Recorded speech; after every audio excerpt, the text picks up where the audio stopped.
Hello everyone, welcome back to the channel. दोस्तों, अगर आप डेटाबेस मैनेजमेंट सीखना चाहते हैं और माई की हेल्प से आप अपनी प्रोग्रामिंग और डेटाबेस स्किल को स्ट्रांग बनाना चाहते हैं, तो आप बिल्कुल सही जगह पर आए हैं। आज हम शुरू कर रहे हैं माई के कंप्लीट कोर्स सीरीज, जहां हम बिल्कुल बेसिक से एडवांस लेवल तक सब कुछ प्रैक्टिकल एग्जाम्पल के साथ सीखेंगे। तो चलिए बिना किसी देरी के वीडियो को शुरू करते हैं। सबसे पहले हम समझते हैं कि MySQL क्या है। What is MySQL? MySQL is a relational database management system developed by Oracle Corporation that uses structured query language to create, store, manage and retrieve data।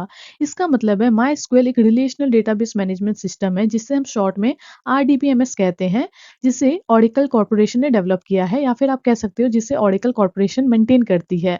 और ये स्ट्रक्चर क्वेरी लैंग्वेज का इस्तेमाल करता है, जिसके थ्रू हम डेटाबेस को create कर सकते हैं, स्टोर कर सकते हैं, मैनेज कर सकते हैं, एज वेल एज डेटा को रिट्राइव भी कर सकते हैं। अगर मैं सिंपल वर्ड में कहूँ तो माइस्क्ल एक सॉफ्टवेयर है जो डेटा को ऑर्गेनाइज और मैनेज करता है। सवाल आता है, डेटाबेस क्या है? What is database? Database is an organised collection of structured data that is stored electronically for easy access, management and updating.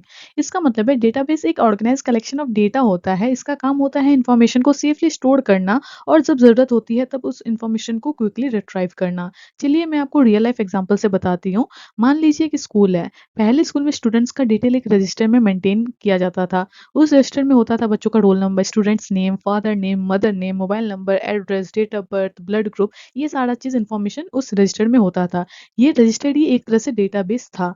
बस डिफरेंस इतना है कि पहले पेपर पर था, आज ये कंप्यूटर के अंदर डिजिटल फॉर्म में स्टोर किया जाता है। अब हम एक इम्पॉर्टेंट कॉन्सेप्ट को समझते हैं, जो कि है डेटा वर्सेस इंफॉर्मेशन। डेटा क्या है? रॉ फैक्ट्स को डेटा कहते हैं, जैसे आपका नाम हो गया, मार्क्स हो गया, एज हो गया, मोबाइल नंबर हो गया, ये सिर्फ डेटा है। अब इंफॉर्मेशन क्या है? जब इसी डेटा को प्रोसेस करके मीनिंगफुल रिजल्ट निकलता है, उसे हम इंफॉर्मेशन कहते हैं। चलिए एग्जाम्पल से समझाती हूँ। अगर किसी स्टूडेंट की डेट ऑफ बर्थ डेटाबेस में स्टोर है, और उस डेट ऑफ बर्थ से उसके करंट एज को कैलकुलेट कर दी जाए, तो डेट ऑफ बर्थ डेटा था और एज इंफॉर्मेशन यहाँ पर बन जाती है। मतलब अगर मैं आपको इसका मतलब समझाऊँ, तो आप ये इमेज देख सकते हो, data plus process equal to information. Data process होता है, उसके बाद इंफॉर्मेशन बन बन जाता है। चलिए अब बात करते हैं डीबीएमएस की। डीबीएमएस का फुल फॉर्म होता है डेटाबेस मैनेजमेंट सिस्टम। यह एक सॉफ्टवेयर होता है जो डेटाबेस को मैनेज करता है। ये हमें डेटा को स्टोर करने, सर्च करने, अपडेट करने, डिलीट करने और सिक्योर रखने की फैसिलिटी प्रोवाइड करता है। चलिए फिर से एग्जांपल से समझते हैं। स्कूल का ही एग्जांपल ले लेते हैं। एडमिशन के टाइम स्टूडेंट्स की डिटेल डेटाबेस में सेव होती है।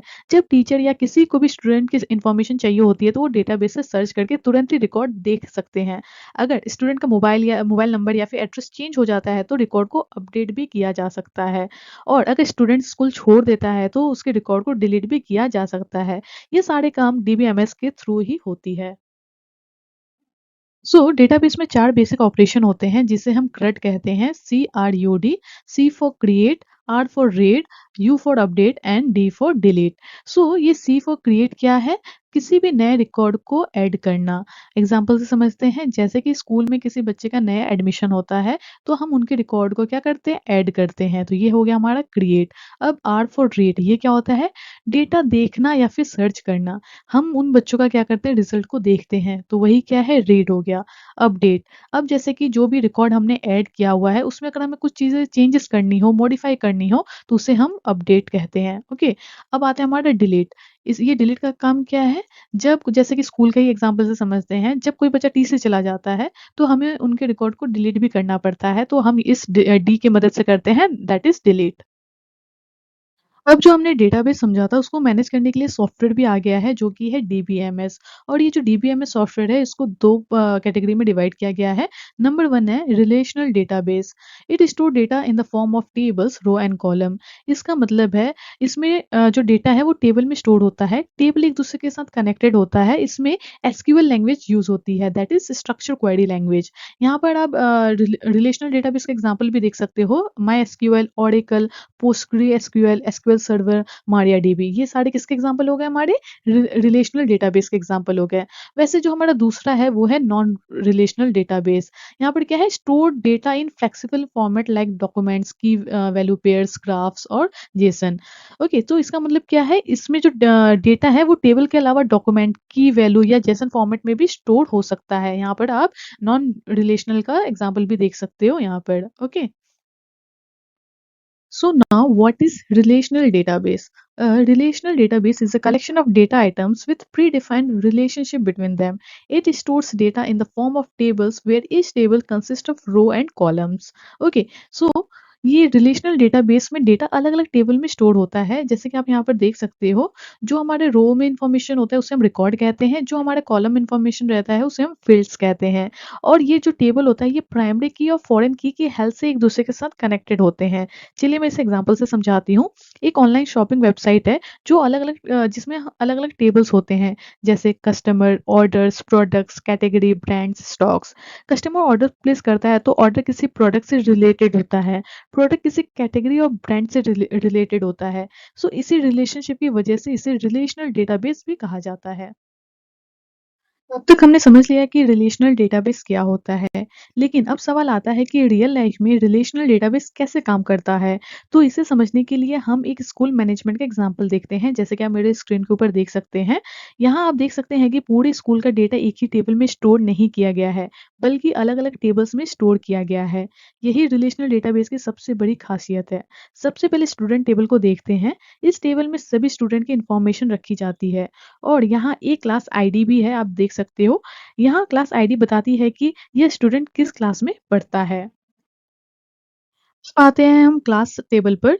इस टेबल में क्लास से रिलेटेड इन्फॉर्मेशन होता है, जैसे class ID, class name, section, teacher ID. आप यहाँ पे टीचर आईडी देख सकते हो, यानी कि कौन सा टीचर उस क्लास में पढ़ा रहा है ये हमें यहाँ से देखने को मिल जाएगा। अब देखते हैं हम ये टीचर वाले टेबल को। इसमें सभी टीचर की इन्फॉर्मेशन होता है, जैसे कि teacher name, subject, phone, email. यहाँ से हमें टीचर्स का इन्फॉर्मेशन देखने को मिल जाता है। इसी तरीके से आप सब्जेक्ट्स देख सकते हो, मार्क्स का टेबल देख सकते हो, अटेंडेंस का टेबल देख सकते हो। सब्जेक्ट के टेबल में जैसे कि आपका सब्जेक्ट आईडी रहेगा, सब्जेक्ट नेम रहेगा, जैसे कि हिंदी, इंग्लिश, मैथ, साइंस। वैसे मार्क्स वाले टेबल में आपको देखने को मिल जाएगा student ID, subject ID, exam date, marks obtain. मतलब बच्चे ने किस एग्जाम में कितने नंबर लाए हैं वो रिकॉर्ड आपको यहाँ से देखने को मिल जाएगा। फिर वैसे अटेंडेंस वाला टेबल है, यहाँ पर आपको स्टूडेंट्स का आईडी देखने को मिलेगा, डेट देखने को मिलेगा, स्टेटस देखने को मिलेगा कि वो प्रेजेंट है या एब्सेंट है। ओके, अब सबसे इम्पोर्टेंट बात समझते हैं, इन सभी टेबल को अलग-अलग क्यों बनाया गया है? अगर हम स्टूडेंट्स, टीचर, मार्क्स, अटेंडेंस और सब्जेक्ट की सारी इन्फॉर्मेशन को एक ही टेबल में रख देते, तो डेटा बहुत बड़ा हो जाता, बार-बार वही इन्फॉर्मेशन रिपीट होती और डेटाबेस को मैनेज करना भी मुश्किल हो जाता। इसलिए डेटाबेस को छोटे-छोटे टेबल्स में डिवाइड किया जाता है। सो अब समझते हैं इनके बीच का रिलेशनशिप्स। ध्यान से देखिए आप इस टेबल को। स्टूडेंट टेबल में क्लास आईडी आपको देखने को मिलेगा। इसका मतलब है हर स्टूडेंट किसी न किसी क्लास से जुड़ा हुआ है। इसी तरीके से क्लास टेबल में आप टीचर आईडी को देख सकते हो, मतलब हर क्लास में एक टीचर है। वैसे ही मार्क्स वाले टेबल पे आप देख सकते हो स्टूडेंट आईडी के साथ-साथ सब्जेक्ट आईडी दोनों ही है, यानी कि किस स्टूडेंट को किस सब्जेक्ट में कितने मार्क्स मिले हैं वो रिकॉर्ड हमें यहाँ से मिल जाएगा। वैसे ही आप अटेंडेंस वाला टेबल भी देख सकते हो यहाँ पर। यहाँ पर आपको स्टूडेंट आईडी देखने को मिलेगा, जिससे पता चलता है कि किस स्टूडेंट की अटेंडेंस रिकॉर्ड यहाँ पर है, वो आपको यहाँ से देखने को मिल जाएगा। सो यही कनेक्शन रिलेशनशिप कहलाते हैं और इसी रिलेशनशिप की वजह से इसे रिलेशनल डेटाबेस कहा जाता है। अब आप यहाँ 2 वर्ड बार-बार देख सकते हो, प्राइमरी की एंड फॉरेन की। प्राइमरी की किसी भी टेबल की यूनिक आइडेंटिटी होती है, जैसे कि स्टूडेंट आईडी, टीचर आईडी। इसकी वैल्यू कभी भी डुप्लीकेट नहीं हो सकती। वहीं फॉरेन की का काम होता है 2 टेबल्स को आपस में जोड़ना। जैसे कि आप यहाँ पर देख सकते हो स्टूडेंट टेबल की क्लास आईडी क्लास टेबल से कनेक्टेड है। वैसे ही मार्क्स टेबल की स्टूडेंट आईडी स्टूडेंट टेबल से कनेक्टेड है। इसी तरीके से पूरा डेटाबेस आपस में कनेक्टेड रहता है। तो दोस्तों यही है एक रिलेशनल डेटाबेस। इसमें डेटा को अलग-अलग टेबल में स्टोर किया जाता है और सभी टेबल आपस में प्राइमरी की और फॉरेन की हेल्प से कनेक्टेड रहते हैं। इससे डेटा को मैनेज करना काफ़ी आसान हो जाता है, डुप्लीकेट डेटा कम हो जाता है, हमारी सर्चिंग तेज हो जाती है और डेटाबेस ज़्यादा सिक्योर और एफिशिएंट बन जाता है। इसी बेस पर मायएसक्यूएल, ओरेकल, पोस्टग्रेएसक्यूएल और एसक्यूएल सर्वर जैसे डेटाबेस सिस्टम काम करते हैं। सो आज हमने सीखा मायएसक्यूएल क्या है, डेटाबेस क्या होता है, डेटा और इन्फॉर्मेशन के बीच का डिफरेंस क्या है, डीबीएमएस क्या होता है, CRUD ऑपरेशन क्या होता है, टाइप्स ऑफ डेटाबेस के बारे में हमने पढ़ा और हमने इसके अंदर रिलेशनल डेटाबेस के बारे में डिटेल में पढ़ा। तो दोस्तों अगली वीडियो में मैं आपको MySQL का इंस्टॉलेशन और setup process step by step practical example के साथ बताऊंगी। तो अगर आपको ये वीडियो अच्छा लगा हो तो प्लीज़ वीडियो को लाइक करें, चैनल को सब्सक्राइब करना ना भूलें। तो मिलते हैं नेक्स्ट वीडियो पर। Thank you so much.